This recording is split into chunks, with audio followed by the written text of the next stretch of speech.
Good afternoon, ladies and gentlemen. Thank you for following the Global Impact Conference. My name is Nabi Agzamov. I'm head of the Ecological Center at KB Strelka. In this COVID situation, we forget about the climate crisis. The global change of the climate, global warming, is important for all the aspects of human life.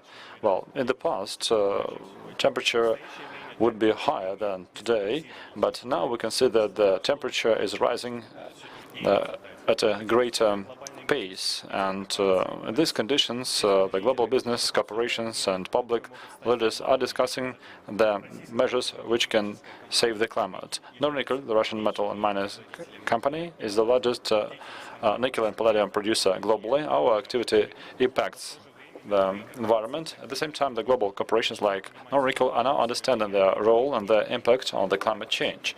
Their corporate programs and strategies today should include effective and useful tools to combat the climate crisis. The company has its own strategy, long-term goals, responsibility and mission. Svetlana Ivchenko is the head of Sustainability Department of Norilsk Nickel. Svetlana, hello. Good day. Could you talk about your programs, initiatives and solutions on climate change and data, which would help us understand how the cooperation... Thank you for this question. For non-nickel, the topic of climate is part of a comprehensive and environmental, ecological and climate strategy. This strategy was approved of this year. This year, we formulated our vision of the whole climate agenda. For us, it consists of two aspects. The first aspect is how we impact the environment. The second aspect, however, is how climate change may impact us, the company, and which risks can be inflicted by such climate change. If we look at the climate in terms of our CO2 emissions, we'll see that in the course of the last decade, since the year 2010 till the year 2020, the company has already reduced its emissions by 70%. And presently, we are the leader in terms of CO2 emissions, both in absolute terms and per unit of our produce. It's 8,000 tons of nickel equivalent, and it's at its minimum in the industry. The average is 18, and there are some companies out there that have 28. So we already reduced our emissions considerably, and the goals we set for ourselves is to stay in the same level in absolute values. However, if we take into account 30 to 40% increase in production volume, it means that we'll need to decrease the intensity, carbon intensity per unit of produce. Our next plans are to have certain activities in place that would allow us to make it happen. This being changing our technologies and processes used, changing our energy assets, introducing the technologies and processes that are more energy efficient, and obviously we're looking at renewables market. Speaking of how climate change may impact us, 1 year ago we already had in place one risk, in particular geocryolithological risk realized.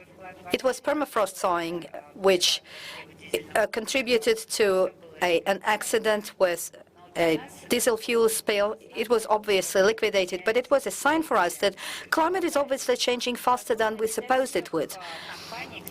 Not all the companies have climate agenda equally obvious to them, but we see that, and it's also confirmed by scientists and researchers that climate change in the Arctic happened much faster, at a faster pace than anywhere else.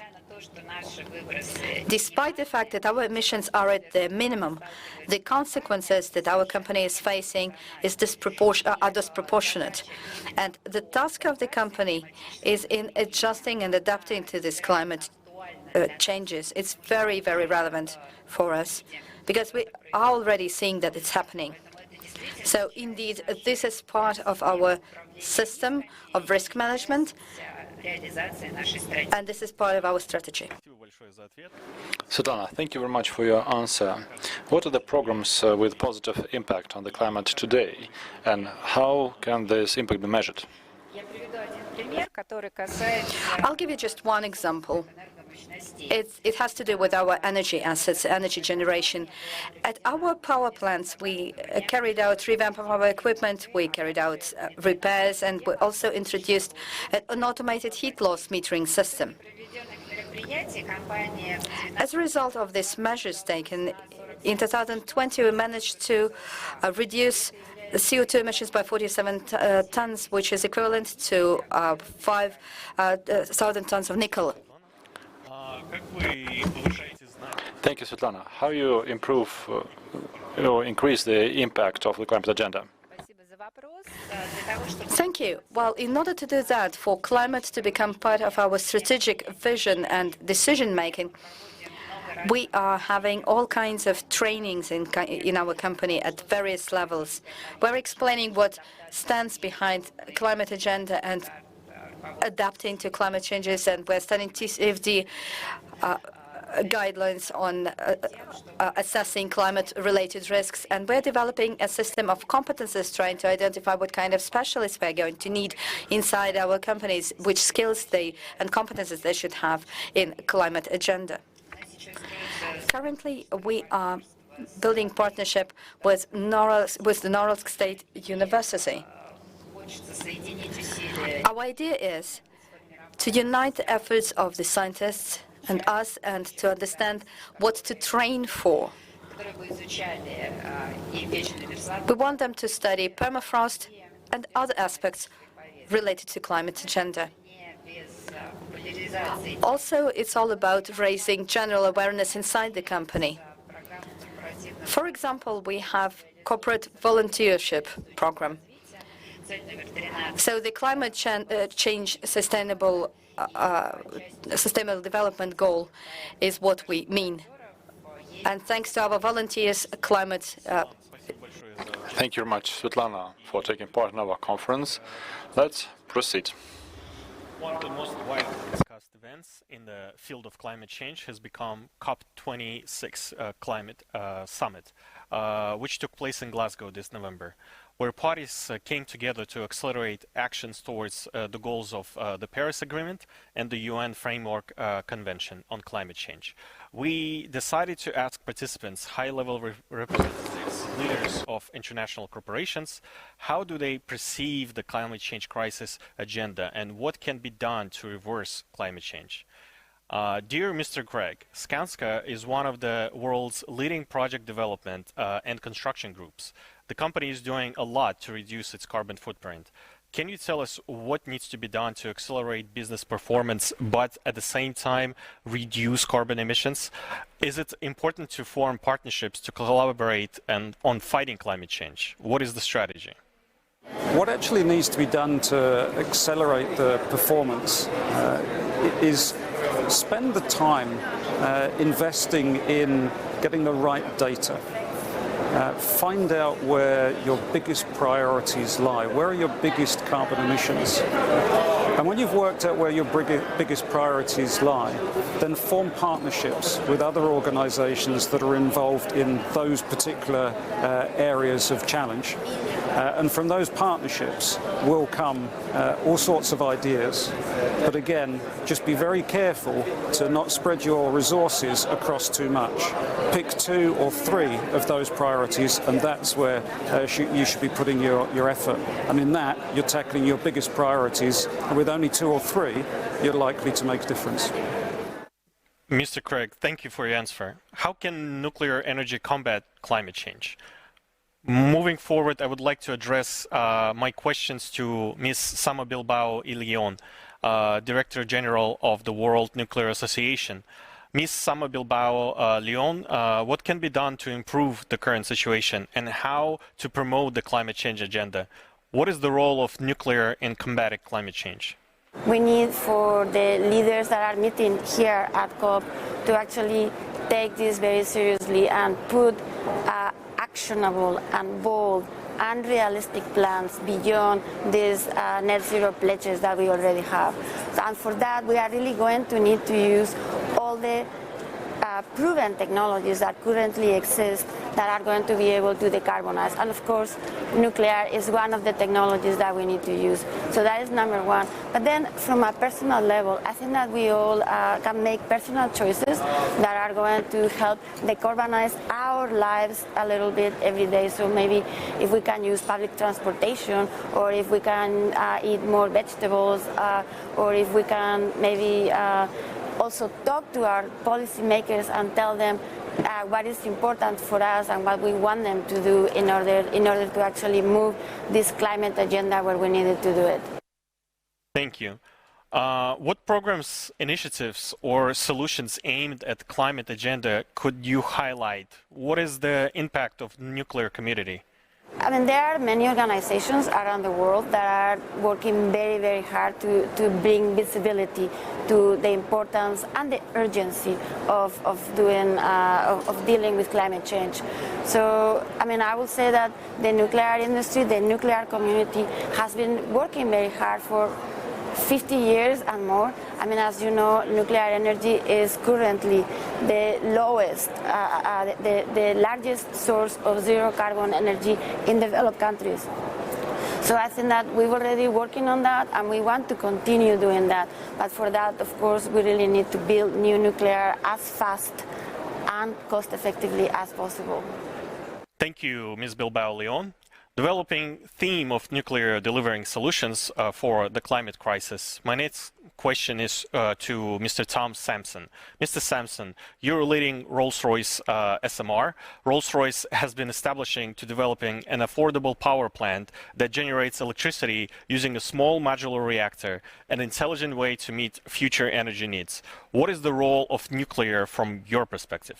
I think nuclear has a really important role to play in trying to change public perceptions, especially around COP26, but even beyond this, with public views on nuclear power. Nuclear is an essential part of our journey to net zero, and if we want to have clean energy, we need to embrace the value, the benefits, and the impact that nuclear can have, not just here in the UK, but globally. And we have a really important role to play as an industry to try and get that message out there, talking to the financial institutions, communities, and other stakeholders to convey the importance and special nature of nuclear power.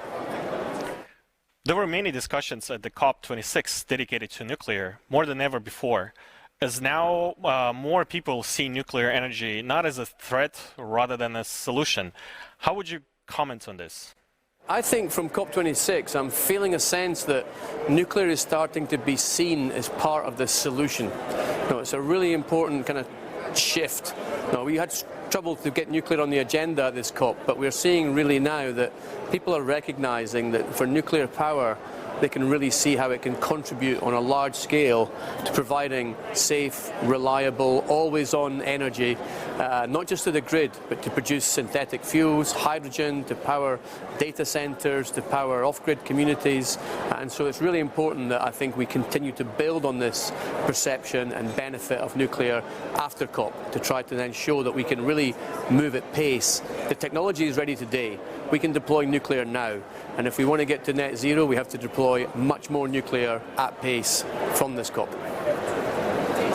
Rolls-Royce is working on a new technology which helps generate electricity using a small modular reactor. How do you see further development of this technology? What impact it will have on climate change? So importantly, at Rolls-Royce SMR Limited, we're now bringing this new technology to market. We're bringing together the funding for the next phase, and we're hoping in the next 12 months to 18 months to get our first unit under deployment in the UK and then move the product into the world. And so with our technology, we think we can make nuclear small enough to make it more accessible to a wider set of consumers around the world. And that's what we think we can bring to this agenda. We can bring this new technology, this proven technology, it's ready to go today, and it can have a massive impact on climate change. Big businesses are on track to combat climate change. Volvo Group, for example, has an impressive sustainability strategy. Mr. Lars Stenqvist, Executive Vice President of Volvo Group Trucks Technology, what is the sustainability for your company, and how Volvo perceives net zero? Sustainability is very close to our heart, and We have a clear path going forward. If we talk about a net zero 2050, that means that we need to have a net zero road transport system by 2050.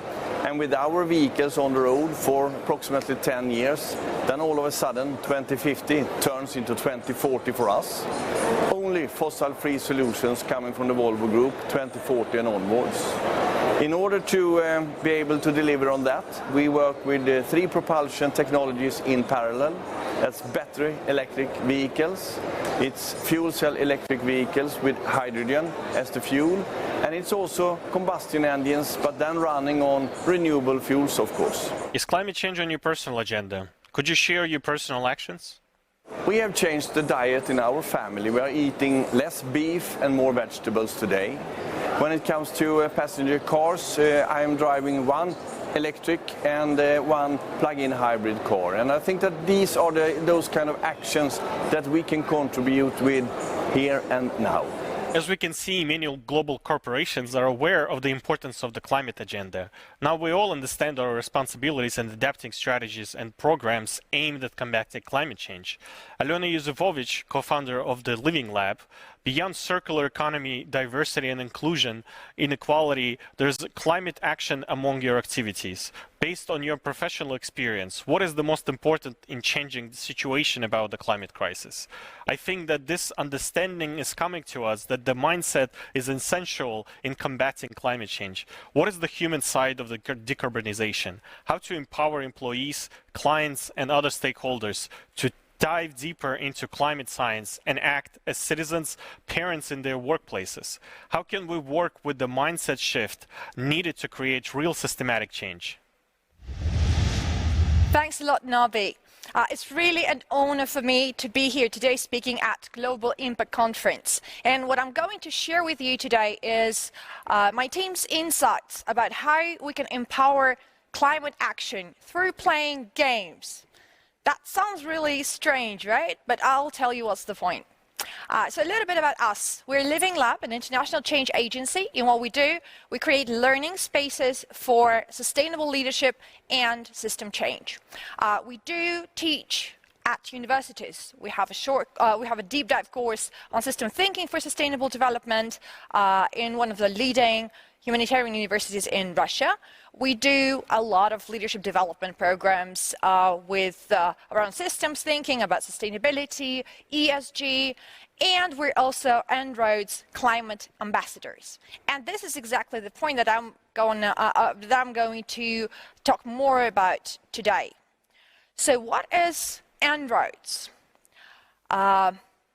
Before we go into that, the key thing that I wanted to point is that any change, real societal systemic change, starts with people and their understanding of what's going on in the world, the way they do meaning making, and how they act based on that new understanding. But when it comes to climate change, we see that companies are really struggling to communicate their climate strategies, the climate agenda to their key stakeholders, be it their employees or media or, I don't know, probably clients. So what are the point? What's difficult about that? Climate change is really a heavily scientific issue. How can we really easily explain complicated science behind it without oversimplifying it, but still staying relevant? How do we create whole system awareness? Because it's a systemic issue where a lot of things are interrelated without drowning in details, what often happens at the sustainability conferences. And also, how do we engage people, really deeply emotionally engage without lecturing them, especially if they consider the issue be far from their bed? Climate is somewhere out there and my life is here. Why should I act differently? It's not only our experience. This amazing guy is actually a professor at MIT Sloan School of Management, John Sterman, and one of the people who are behind En-ROADs actually made an academic research about what works in communicating science. And his research showed that showing people research doesn't work.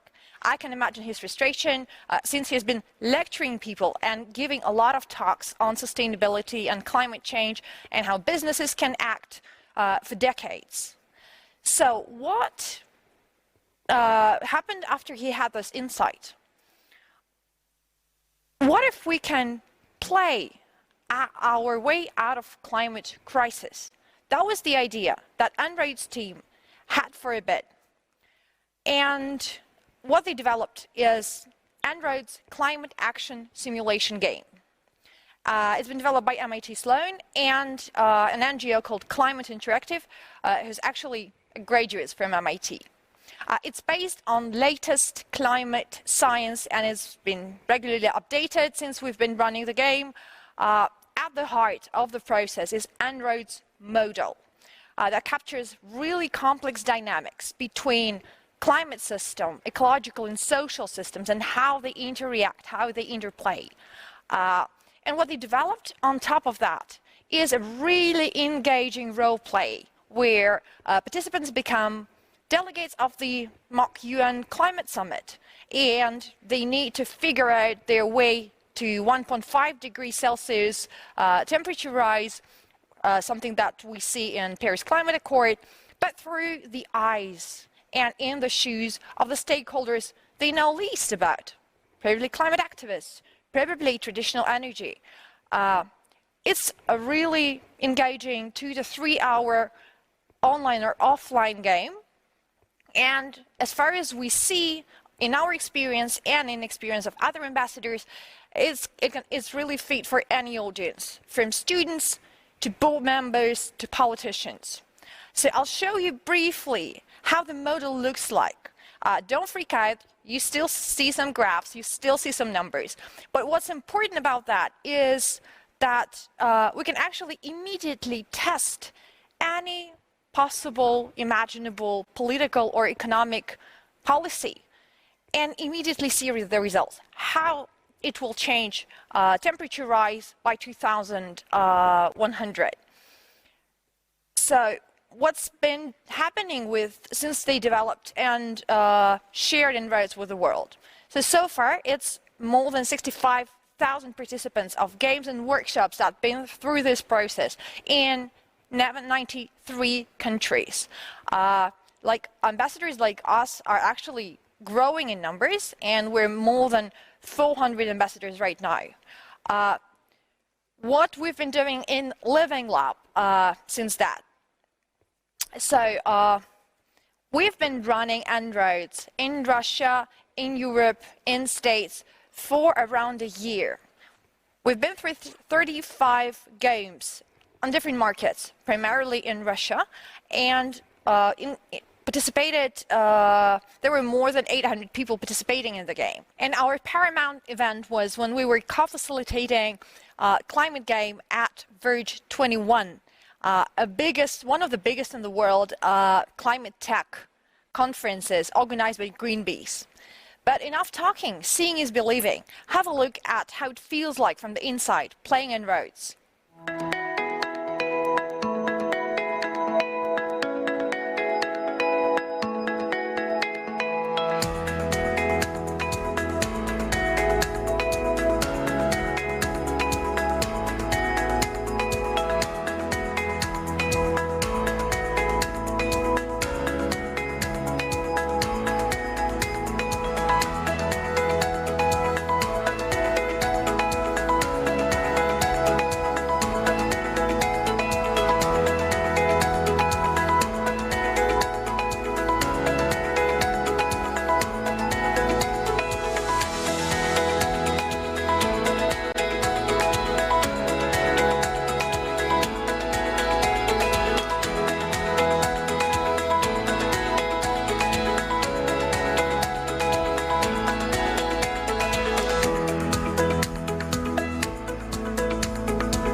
gave you a little bit of the feeling of how it looks like to play En-ROADS offline and online. So our key learning from this year of playing games with very different audiences is that it works. It really does, even in resource-rich countries like Russia, where the official narrative has been dominated by climate skeptics for years. Still, starting to play En-ROADS, and people really get it. People really start, checking the nuances and understand the key things about climate science. Secondly, it does work with audiences who are far away from sustainability field. We once had a game for marketing department of a big retailer and their creative and media agencies. And the key insight, or like the feeling that CMO of the company shared with us, was that they wouldn't really get this understanding even if they would spend hours on end reading scientific reports. And probably most important one, it's serious learning. There is an academic paper published by the En-ROADS scientific team proving that playing En-ROADS climate simulator really helps people to increase their capacity to act. But at the same time, it's a lot of fun. So let's play our way out of the climate crisis. Many thanks to our valued speakers who have given us a lot of information on how different companies bring their input in developing the climate change agenda. And many thanks for useful tips on how each and every one of us can make an input into the fight against the global climate crisis.